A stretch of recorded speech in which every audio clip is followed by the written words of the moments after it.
Pledge. I pledge allegiance to the flag of the United States of America and to the republic for which it stands, one nation, under God, indivisible, with liberty and justice for all. All right, thank you very much. I would entertain a motion to approve the agenda. I'll make a motion to approve the agenda. Motion by Councilmember Monroe. Second. Seconded by Councilmember Henry. All in favor say aye. Aye. Motion carries. Do we have any residents that would like to comment or question anything that is not on the agenda this evening? Come on up, introduce yourself, where you live and your name, and I guess that's introducing yourself. Yep. Sure. Just go ahead and speak into the microphone so that everybody has the pleasure of hearing you and what you have to say. Carver Black Sox. Mm-hmm. Got a good deal on the hat. Nice. So my name is Brian Larkham. I live on 314 Sibley Street in Carver, and just thought I'd check out the city council meeting. But something I just noticed with the garbage service, maybe it's been brought up before, if there would be a chance going down to maybe 1 or 2 garbage services, you know, because you're at, I think 4. There's a lot of trucks going back and forth through the streets. And, you know, I walk the dog every day and I see the streets kind of breaking up, and it's just, I'm sure it's been brought up before, but that's just something I'd mention. Sure. Mr. Merrick? How many services do we have? The city licenses 3 sanitation haulers right now, so residents have their choice of those 3. There are cities that do single hauler. There's pros and cons to that. The city of Bloomington just went through an extended process with that. That didn't go well. So it's ultimately a policy decision for the council to undertake. Cool. Are you saying that you'd like to see fewer choices? Oh yeah, you know, we have waste management. There's only probably 3 residents on the street that have the truck, you know, that comes past, and then there's Elite, I think, used to, and then there's an organic one. I think organic got bought out by SWS. Waste Management, Suburban Waste, and Republic are the 3 current haulers. So I'm not necessarily complaining, but you know, it was just an idea, you know, because you know, to get to the end of the street, they got to come past. They come past again, and then you know that Thursday, and then Friday they come too. So sure, you know, I just see what it's doing to the streets. You know, and granted, it's not all the trucks that are damaging the streets. It's just age, I suppose. But you know, I did see where they seal coated last year, and they sealed the cracks. You know, and around the manholes, it's pretty evident that things are breaking up again. Right on the right-hand turns they made out. So, Brent, when is the license process, and when we bid grant licenses? We just did it, didn't we? Yeah, so sanitation licenses are good for 1 year. Yep. They fill out an application. The application has... It just came before the council, though, about 3 months it's related to insurance. They have to list their equipment. There isn't a... what I'd call a detailed or arduous process to...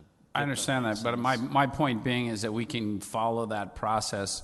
We've granted licenses for a year. That will come up again when we grant licenses, and we can talk about that at that point. We can't take licenses away at this point. I don't know the answer to that. I defer to the city attorney. No. Well, I wouldn't want to. I mean, everybody's got it all set up. And then in the following procedures, if we can get your name and number, we'll get back to you with when the licenses come up for renewal, and then we can have that discussion again. Yeah, it's nothing real important, but just a suggestion. I know it's when I go to Shakopee, I think they have their own garbage service, right? And it sounds like some towns have gone to their own garbage service or a single garbage service.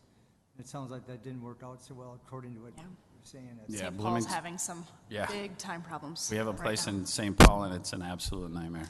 Okay. But we will be talking about it again. All right. Appreciate it. Thanks for the feedback. Yep. Anyone else? Resident comments and questions? That was nice. That's the first one we've had in a really long time, so thank you for that. It's quite exciting here at the Carver City Council meeting. Yeah, nice. All right, then we have no presentations, reports, or public hearings. I'd entertain a motion on the consent agenda. I'd like to make a motion to approve the consent agenda. I'd like to recognize Councilmember Mock as making the motion, Okay, I'll second it. seconded by Councilmember Monroe. There's a motion and a second. All in favor, say aye. Aye. Motion carries. We are to unfinished business, which we have none. Mr. Merrick, certified levy study, 9.1. Thank you, Mayor and Council.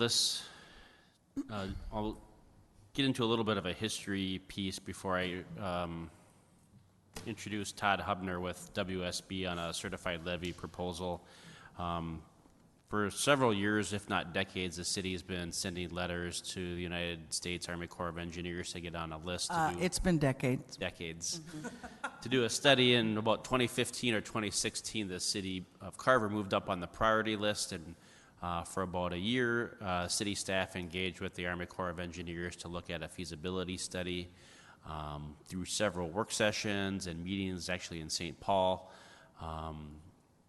The council ultimately decided not to move forward with the Army Corps of Engineers just based on process, price, unknowns. I defer to the council if you wanted to add any more reasons to that. That's my recollection of the process. The council ultimately decided to go with Mead and Hunt, a private engineering firm, to do a kind of a data gathering report on a feasibility study, so to collect all the information that was available regarding our levy, past flood issues, maintenance procedures taken on by public services. And so in June of 2017, the council authorized that and spent $38,720. Then the next step with that was ultimately going to be a phase 2 process. Initially, the city was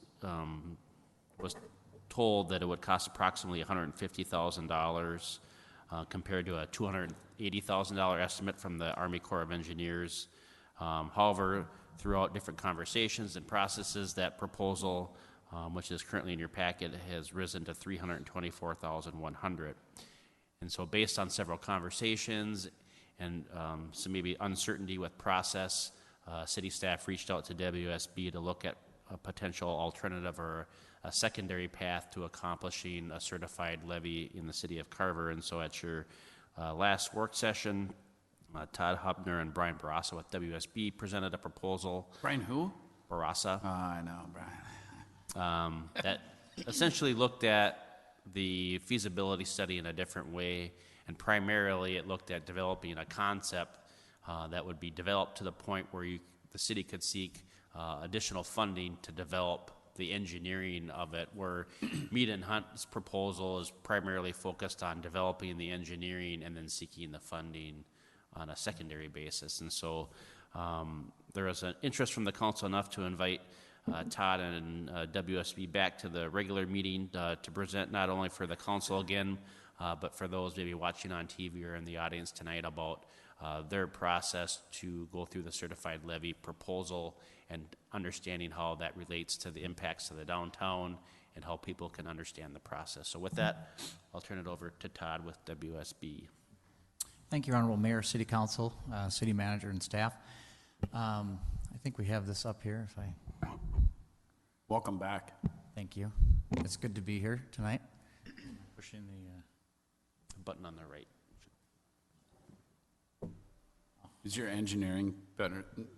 I did not man the AV cart at my high school. I was left that to others more capable than me.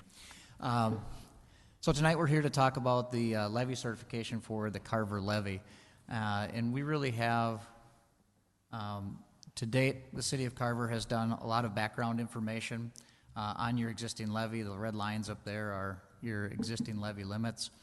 So there's been some data collection that's been going on that was completed. You have some ongoing maintenance needs and activities that the city staff has been undertaking. And there's also been some current road construction downtown.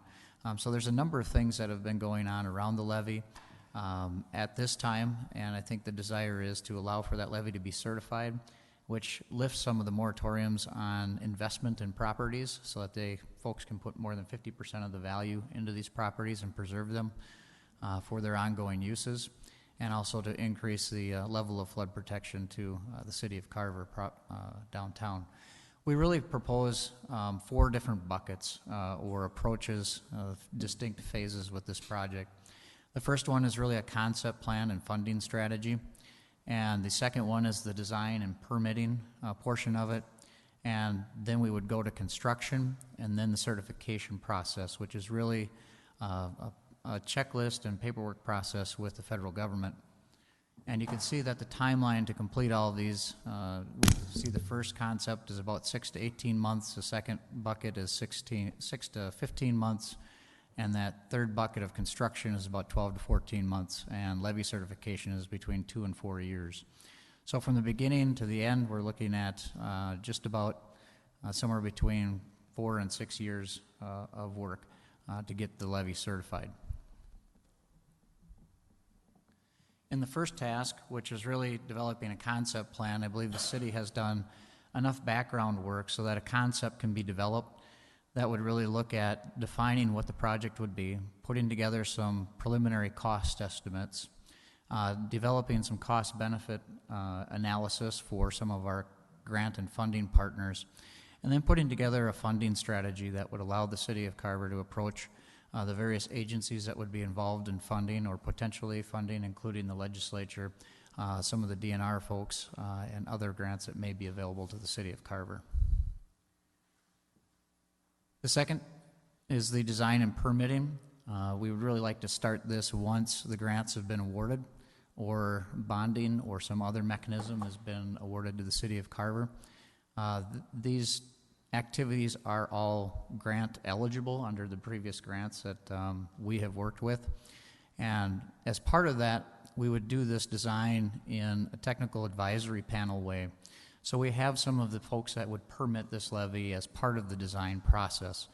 I think that's important to have the Army Corps of Engineers on board and members of the Minnesota Department of Natural Resources, because they will have a say in how that certification document at the very end of the project is received by FEMA and others as they go through that process, and also will help us with the grant administration process.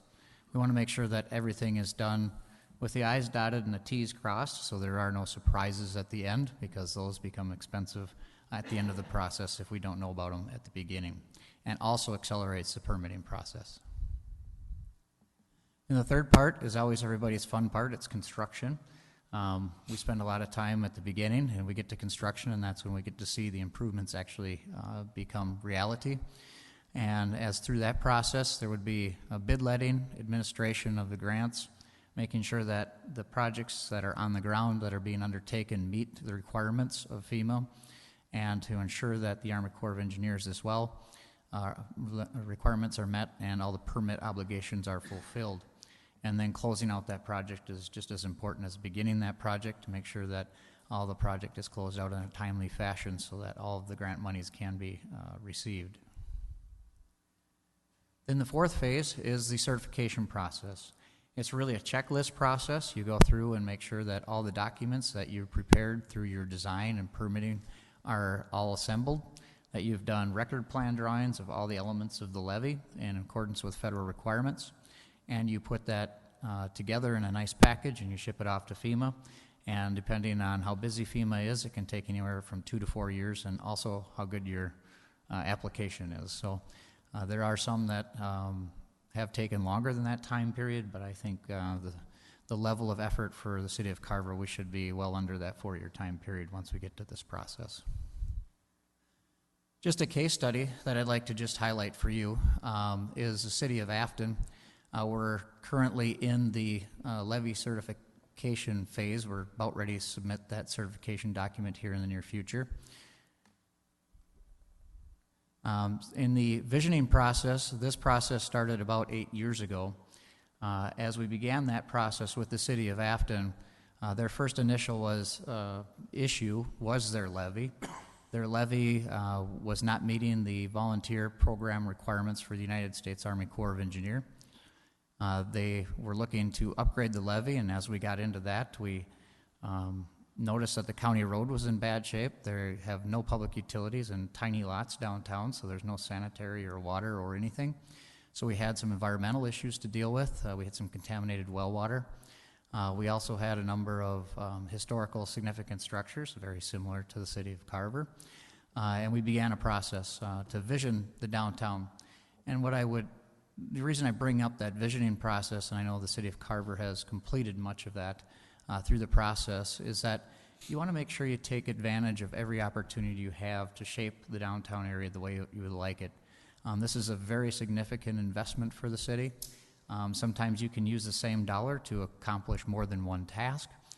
In this situation, we were able to get a community sewage system in, a collection system, new county roads, new local roads, and we were able to find $4 from outside the city of Afton for every dollar the city of Afton put in. So it was a $20 million project, and the city of Afton put in $4 million.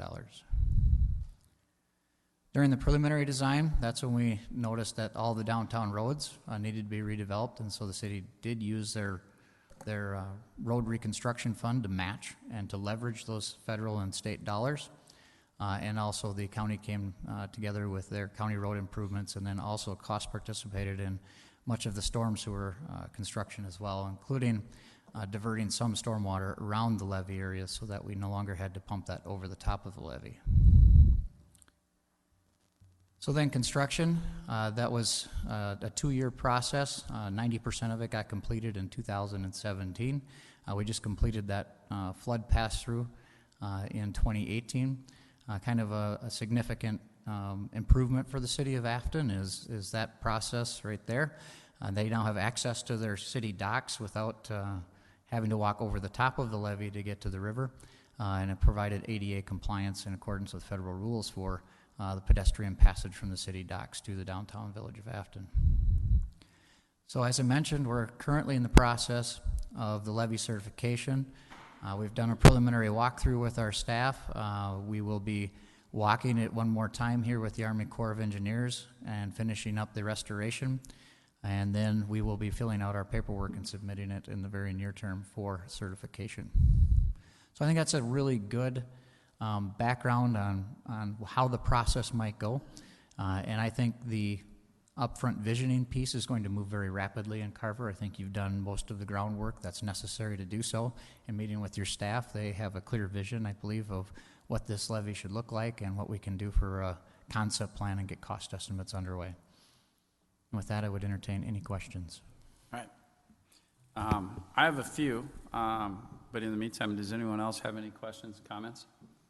I have a question. Concerning the certification, we go through the first 3 buckets and everything's hunky-dory, going great. We get the project done. Is there any reason that it would not be certified? I can't imagine there would be any reason it wouldn't be certified. You've never had that experience? Well, no, I have not. And I think that if you're beginning your process with that end in mind, you're better off. I know of folks that have done levee improvements and then at a later date decided they wanted to try for certification, and that has taken an extended period of time to do so because they did not start their improvements up front with the certification as their goal in the end. And that has happened. They started improvements, but they didn't do it with certification in mind. They just did some improvements and then went, whoa, hey, we should certify this? Yes. And okay, because, and there's 2 different processes. There's an Army Corps voluntary program, and that has different standards than FEMA does for certification. And it's really the FEMA certification requirements that dictate how much you can, what you can do in the floodplain areas. The flood insurance pieces from FEMA. The limitations on expenditures for improvements are limitations by FEMA, whereas the Corps voluntary program is really just a cost share to repair your levee after damage has happened. Okay, thank you. Yep. Okay, so I have a couple of questions. Sorry, did you have? Okay. Could you go back to the slide with the project next steps and kind of the buckets? So I'm going to give you an analogy. I've been doing this. This is my 20th year. This is probably my 300th or 400th conversation on this levee. So I'm like the 87-year-old guy that's just getting a cell phone for the first time. Everybody's telling me that the cell phone is great, but I don't trust it because I've had enough experience with the rotary phone. It's a really bad analogy, but I want to trust you. So what I would like you to tell me is when we're going through this, we have the concept plan. You're the first person to come in here and tell us that you can actually get it certified. No one's told us that before. You're also the first that has done it. So I have a little bit of faith in that. So I'm actually buying into this. Let me ask you this in terms of Afton's process. You're using that as a case study. With these buckets in mind, did they use the same buckets? Did you sell them on these buckets the same way you're selling us? No, that came about through a different process, because initially, like I said, the levy was what we were looking at, just to get it in compliance with the Corps at the time. And that's when we looked at the visioning process, and we said, let's just take a step back. We know the county in that particular case had tried to reconstruct the Old Village County Road 2 years or twice previously over the past 15 years. We knew that several of the residents wanted to do improvements and businesses, and they were starting to lose businesses in the Old Village because they no longer could invest to bring it up to current codes and standards because it was more than 50% of the value of their properties. And we also started to have water quality issues in the drinking water wells because their wells were literally underneath their septic drain fields in a very sandy location. And all those things started to add up, and we said, why don't we look at this, get the community together, and we spent 2 years just talking about what the Old Village should become. And through that process, we decided that the village decided, and the elected officials, that we should go for levy certification. They had never had a certified levy before. They had concerns that they weren't be able to sustain the properties in their Old Village much longer and property values without a certified levy. The county stepped forward and said, we'll be a partner in this. Washington County? Yeah, Washington County, yep. And then we approached the Minnesota Pollution Control Agency and went through the Public Facilities Authority and received almost $7 million in grants between sanitary and stormwater. And then we also approached the Minnesota Department of Natural Resources, going through our legislative process. And to date, they've allocated almost $3.6 million, and we have $4.5 million from Washington County and $500,000 from the local watershed district, and some money that we pulled together from the Board of Water and Soil Resources as well. So almost $16 million came in from outside the city. As we started seeing that all come together, that was not how we started, right? So that process then developed into that vision, and then we stepped into the design and the permitting. So in a way, we did use this process. It wasn't intentional, though. Okay, these buckets kind of came out basically out of the Afton process. Correct. Okay.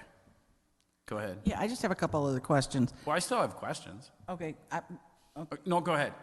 If they're bucket questions. It is bucket questions. Okay.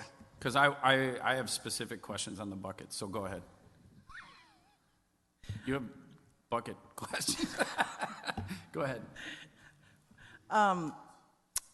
Actually, my first question is this, about the money bucket. Okay, Let's talk about the money bucket. You said that 4 out of every $5 was a grant or some sort of funding that was not city funding. Correct. What portion of the levy itself was grant funded? So they had in fact, how much was the levy portion of this project? the levy. This is a big project because you're doing, roads and water and sewer. We're not doing that. We're only doing levy. Well, that's what we think right now. Sorry. So so the levy project, as it came together, we were working with the Department of Natural Resources and going through some of the cost-benefit ratio. And as we worked through that process, we ended up actually buying 3 homes that had previously been protected by the levy, and took those out of behind the levy. In fact, we ended the levy short of where they were because they had a very similar situation with your creek that comes through the downtown area here. They had Kells Coulee, which came through the very south end of town. So what we did is we actually excluded the creek, which had a drainage area of about 2,600 acres and would have required an immense lift station to get that water over the top of the levee when the St. Croix River is flooded. So we actually wrapped the levee short to the north side of that, made that creek go outside. So that was one major change. And then we raised the county road up 3 feet to become the end of the levee.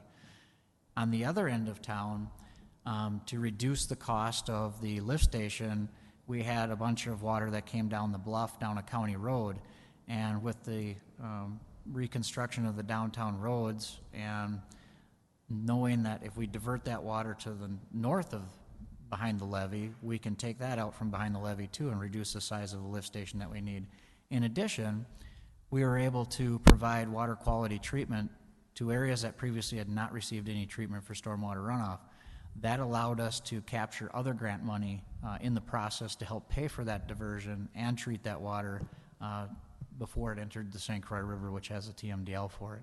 Okay. So there's a lot of different pots of money when you start looking at this that you can pull in and fix. Yeah, a lot of different issues. surely you must have looked at the project as, these are the roads we're building, this is the levee we're building. I guess my question is this, of all the funding you received, how much was directly for the levee itself? Well, the levee itself was probably in that $8 million range because we had septic systems physically in that levee that had to come out. We had Okay, to so find that was the alternatives. cost of it. What was the funding for it? So we had a unique funding element of the DNR. Their grant is usually $50.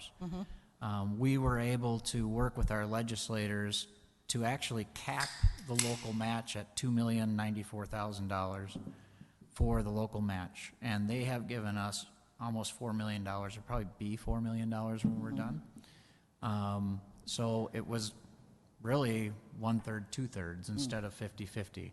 Okay. And there's some strategies working with your That legislators. was what I was curious, is what the Yeah. ratio was. Well, and in addition to that, we also had some PSIG money from the stormwater, and also the PFA did contribute to pieces of that levee too with their grant money because of the sanitary issues. So we were able to leverage, and the county put in some money too. So I would say Okay. that the levee was more than 1/3, 2/3.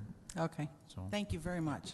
Do you know the length of our levee as compared to the length of their levee? Are they similar? Or Yours is much further. I think, I don't remember the numbers off the top of my head. I think we're about 1,400 feet on that levee, and I think yours is 2,200. I can't remember off the top of my head. Okay.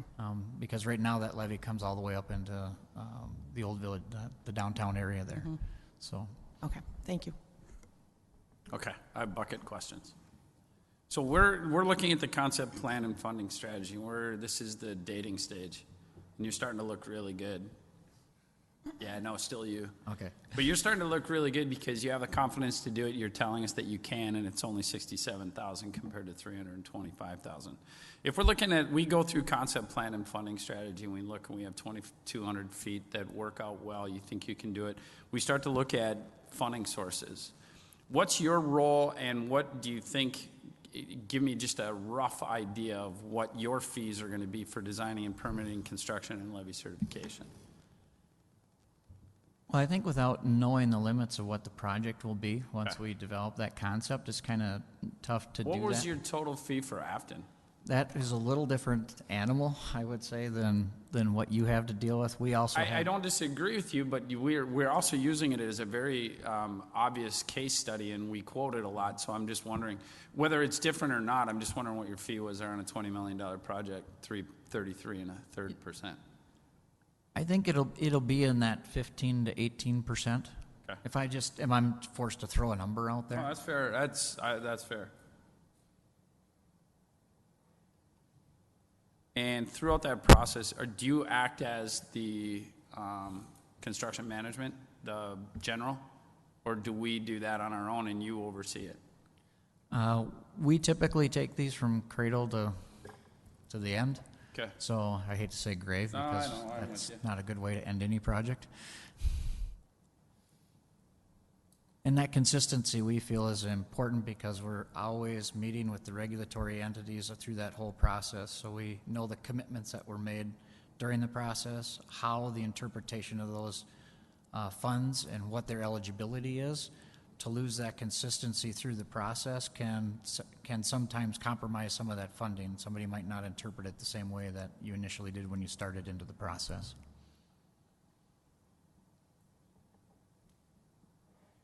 Well, and quite frankly, that's how I would want it. I don't want to switch dance partners every time something goes on. I want to know, and coming with, I mean, if 15 to 18% is borderline accurate, I think it's going to be a little higher than that. I've been through this before. I think even at 20%, engineering fees typically run that, which is fair. If it's from start to finish, and it's a $20 million project, you're talking about a $3 million fee, $4 million fee, which is a lot of money, but not if you actually get us what we're trying to get for the last 20 years. If the cost benefit analysis works.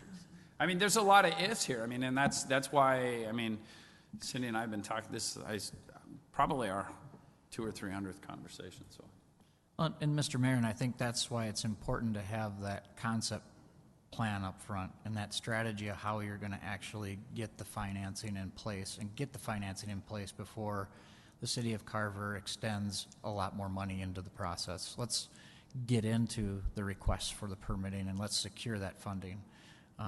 It doesn't make a lot of sense to move forward and spend a lot of local money when you don't have to. Right.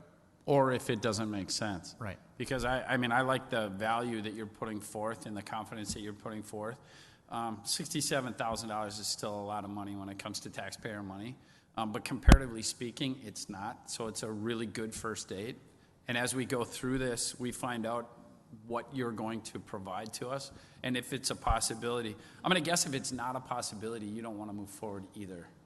That would be true. So if we can't get the funding, we can't pay you. So, I mean, there's a lot of, so I appreciate that. Any other questions, comments?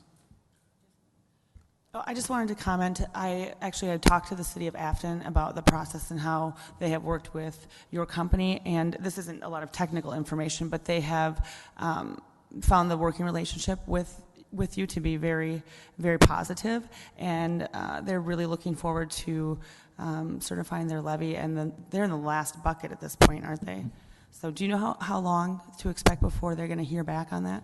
Well, I think the first part is we have to finish up the record plans and so forth. So they've just finished reconstructing the levee in the last couple of weeks. Okay. And so we're in the process of restoration, and we want to walk it with the Corps of Engineers first. Mm-hmm. We think it's really important because they do have a say in how FEMA reviews what you have.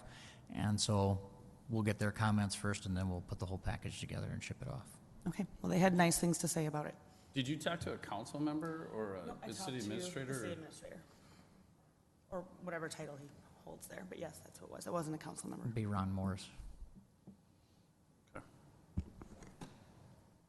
Anyone else? Comments, questions? Annette, how are you feeling? I'm feeling good. I was at the work session last Monday, and I thought you mentioned a couple other cities that also worked. Was Champlin? Yeah, Champlin and South St. Paul.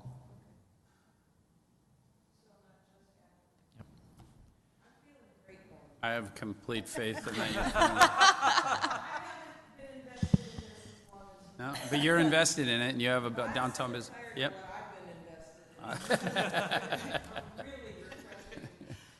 Courtney, you were going to say something? Yeah, so I think something that you didn't go over tonight that you did in the work session 2 weeks ago, I'm just wondering if you can reiterate it, talking about how the length of that first bucket and how that's dependent on the legislature this year in their bonding cycle and budget cycle.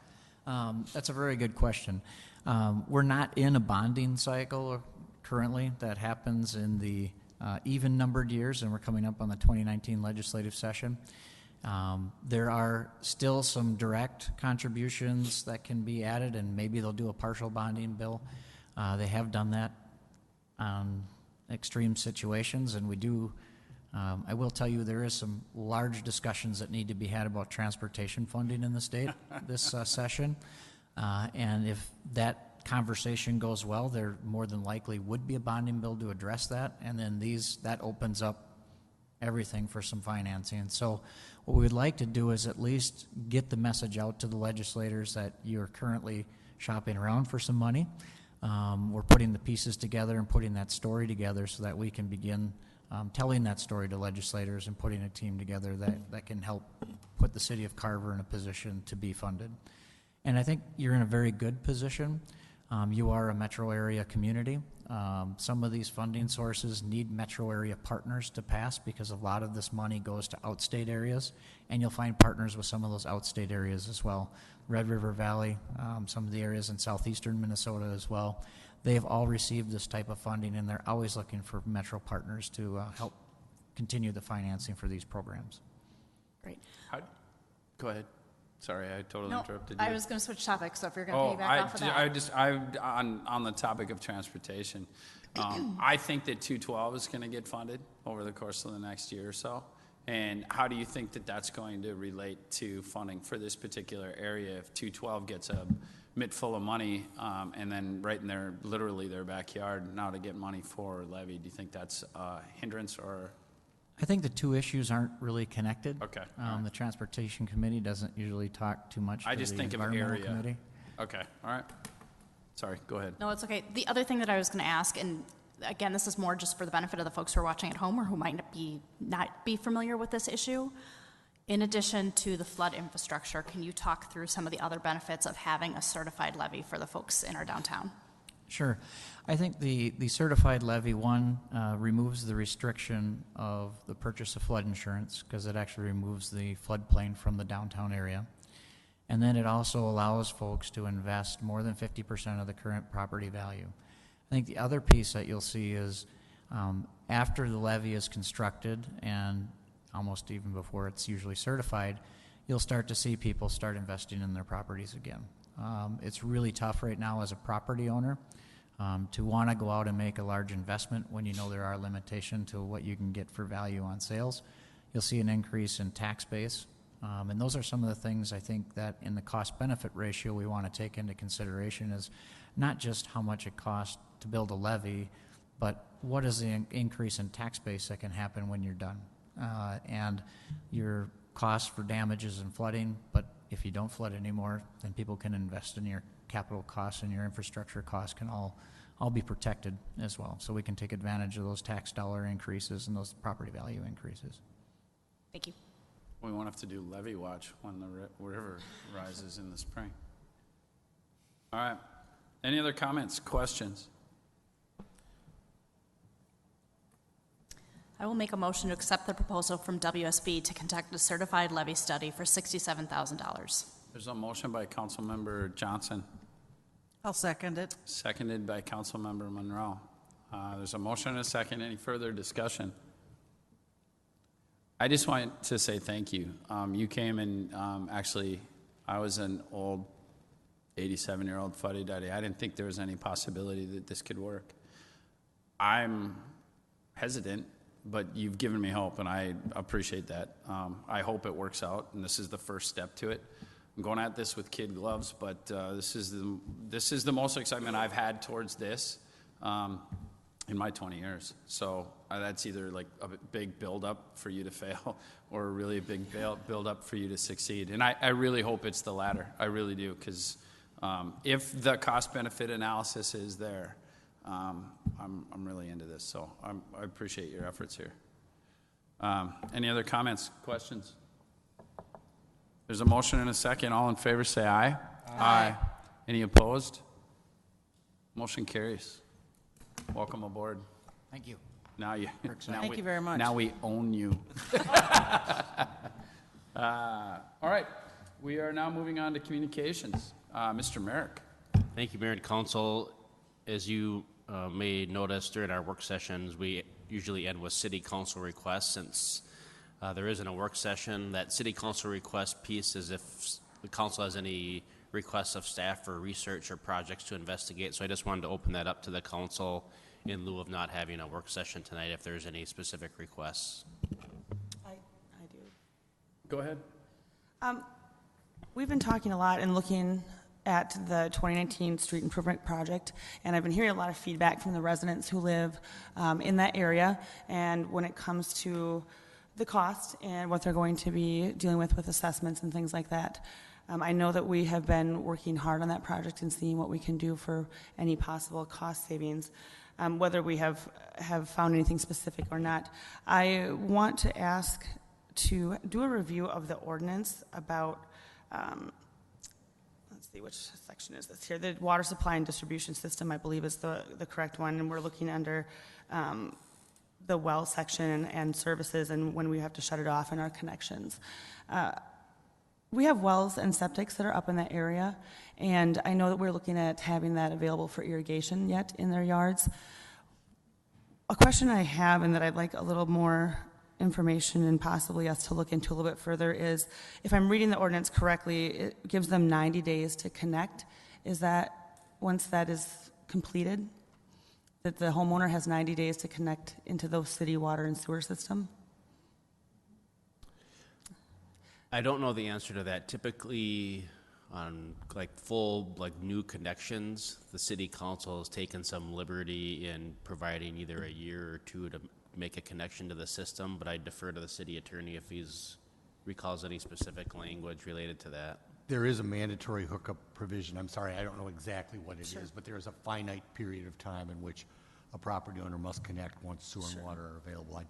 I can look, I just don't know right Sure. What I'm seeing here is, and if, like I said, if this is the correct section, it says at such time as the public water line becomes available within 66 feet of the property, the water line shall be connected to within 90 days or after notice to do so. So, I have a little bit of thought about the fact that if it isn't broken, don't fix it, and possibly looking into the fact of we're redoing the road, which needs it. The drainage there and the road is falling apart, but they'll be stubbed in at that point. So you will at that point have all of the utilities that are stubbed there. I'd like to look at, if possibly it isn't broke, we don't have to fix it, that they can hook up when at such time that their septic needs to be replaced. If the well is in working order, I realize our ordinance now states that you have to connect because we've run it by your house, but I hear a lot of pushback from residents who want to keep using their well. They like their well water and they have their septic and they're not failing at this time, so they are feeling frustrated with the fact that they have to hook up to something when their system isn't failing. So if there's a way that we can look at how it can be written that they can keep that and not connect until such time as their system fails. Who makes the determination if their system's failing? Well, when your septic backs up into your house, you'll know that your system has failed you. And Well, that's one way, but, I mean, it could be leaking into the system. Andrew, please, help a brother out. The county does inspections on septic systems, and they are the ones that enforce whether they're in compliance or not. Oh, okay. We have 90 days. This is what we've always done. I'm not for looking at anything different. Are you for looking at something I'm other looking than at something 90? other than 90 days. I am. And we had just talked about, 1 to 2 years. I think, like you said, it's stubbed there. They have the access to it. The city at that point, then I don't believe once it's stubbed in has anything else to do. It's the private contractor that the homeowner hires at that point, correct? Yeah, so once it's stubbed, there's probably two main pieces. One is the physical connection from the main line to the home, and then the second piece is kind of threefold. One, once it's connected, there's a fee owed to the Met Council for sewer connection, and then the city has its own local SAC and WAC fees. So those two pieces, the physical connection and the payment of fees, with any change would have to be somehow discussed, and we'd have to be given direction from the council. If the connection happened at some point in time, would they be charged a fee at the time that the stub was provided, or would they be charged a fee at the time they were connected? Well, why would we put in water and sewer if we were going to let people just choose to put in and connect whenever they want? We're paying to put that in. We pay to put it in everybody's. But it makes sense to put it in at that time as the road is being redone so that you don't. Yeah, but what rip it pays up for the water down. and sewer? Go ahead, Cindy. Okay, Carver only got city water and sewer in the 80s. And I can guarantee you that every home that was available to be hooked up to city water and sewer had to hook up because you have to support the system. And that's why we have this policy that once the water is and sewer system is within an X amount of feet of your home, you are required to hook up to help support the system. Plus, we've got it, I mean, it is a thing, we have to pay for it. So if they don't pay the hookup fees, we've got it stubbed there. It's, you know, I just think the 90 days, I think that I this is think an 90 expensive. days is too It's too short. So I think that we're doing all this project, but I think that we should maybe revisit. I think 90 days is a little bit short for some of that expensive. that we've had Chris, to Just do because, this? excuse me one second, just because we've had it, this is the way we've always done it, doesn't mean we can't look at another way. I don't want to look at anybody that I've been a part of in the last 20 years making hookup. I don't want to look at any one of those people and look them in the eye and say, well, we're going to let these people go for a year or 2 years for political reasons. There's no possible way I want This to look is at not that. political reasons, this is me trying to help out the residents who I'm hearing issues from, Mike. Okay. Courtney, I'm sorry. I know. So I was just going to say, so I participated in the walkthrough when we did that off of Kirchy and Dietrich back in May? And I think that the information that we shared with residents that night, and correct me that I'm wrong, that they would have a year to hook up. So everybody, based on the feedback from that night, the majority of folks seemed very comfortable with that, just based on the feedback from that night. Sure. Granted, that was 4 or 5 months ago now. Sure. But I Who think would have said a year if our policy is 90 days? Yeah, who said that? Andrew, let's blame it on Andrew. I don't have the ordinance right in front of me from just a simple logistics standpoint. The project will likely be done pending the council decides to move forward, will be done in October, November of next year. And so they physically wouldn't be able to even make the connection. So I think this is an assumption on my part that because these construction projects typically follow that timeline, the council has, or at least in past projects that I've worked on where water and sewer has gone in as a new service, they've been given a year. So if it does say 90 days, I'm guessing that hasn't been followed, or there's a different application. I can't speak to the context of it, but we can certainly have the city attorney look at it and write us a memo on it. Can I say something? Yeah, please. I think just from this conversation that maybe we should shore up what our policy is and, you know, kind of get it in stone or something. I mean, 90 days or a year or whatever, but I'm not in favor of people just indefinitely not hooking up until their circumstances warrant them to. I mean, I think we have to have a policy and stick to it.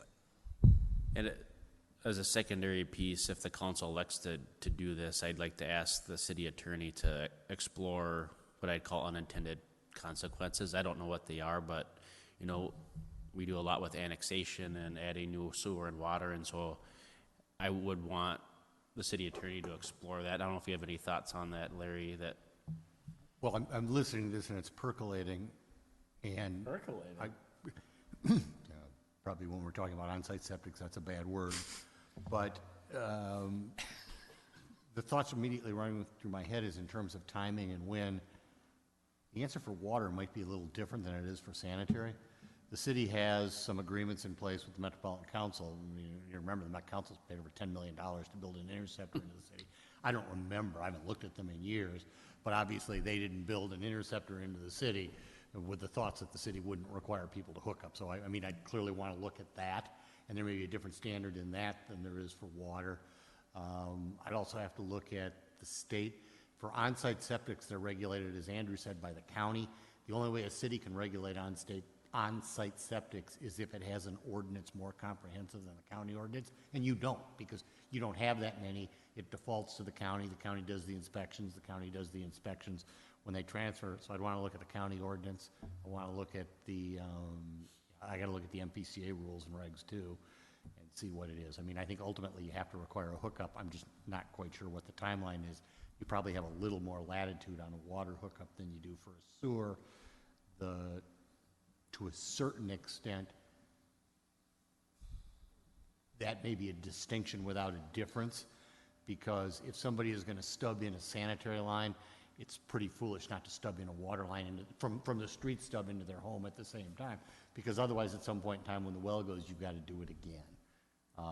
So the economics of the situation would provide some defense, but if I understand what the council's concerns are, there is a clear definition of what is the current existing timeline that a homeowner with an existing sanitary, or with an existing septic and water well must connect to each system, and is there some latitude to perhaps extend those timelines out to as long as a year? Am I hearing kind of what's what? Yeah, and I'd also like to know what our actual policy is right now. Do that. Are we gonna have it at a work session then, or? We do you wanna can, do? we can bring it back and either to a regular meeting or a work session, whatever the council's preference is. Work session, I mean, would be Yeah. fine with me. Yeah, let's bring it to a work session. Thank you. All right, on to communications.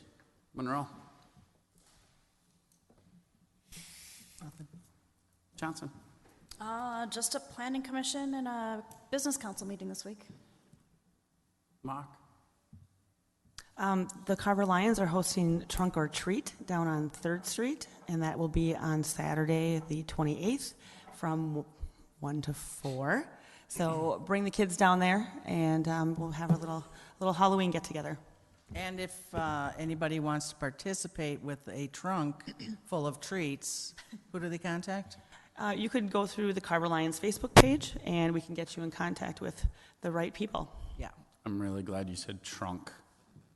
Sounded like trunk. Hank.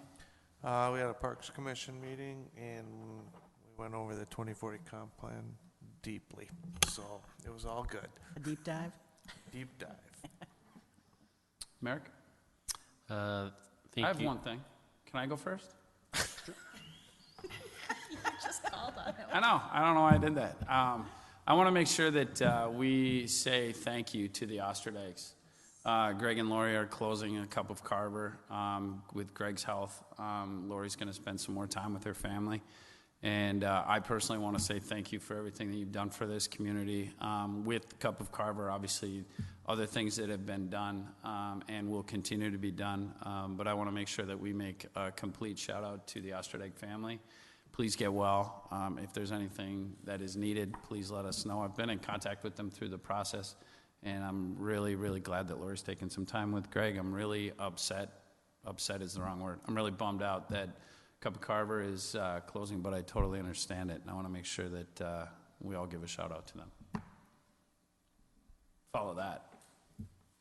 So in front of the council, there's a joint invite from the League of Minnesota Cities and Metro Cities. They're co-hosting a regional meeting on November 29th at Brookview in Golden Valley. What's the date on it? November 29th. So if you would let me know, we can register you to attend, and if we have more than I'm in. 3, then we'll post it as a quorum. So I have Mayor Webb, if any of the remainder of the council would like to attend, if you want to let me know within the next week or two, we'll get you registered up. Thank you. Aaron? Larry? Brenda? Andrew? Brian? I'd entertain a motion to adjourn. I'll make a motion to adjourn. Motion to adjourn. Second. And a second. All in favor say aye. Aye. Motion carries. Thank you all.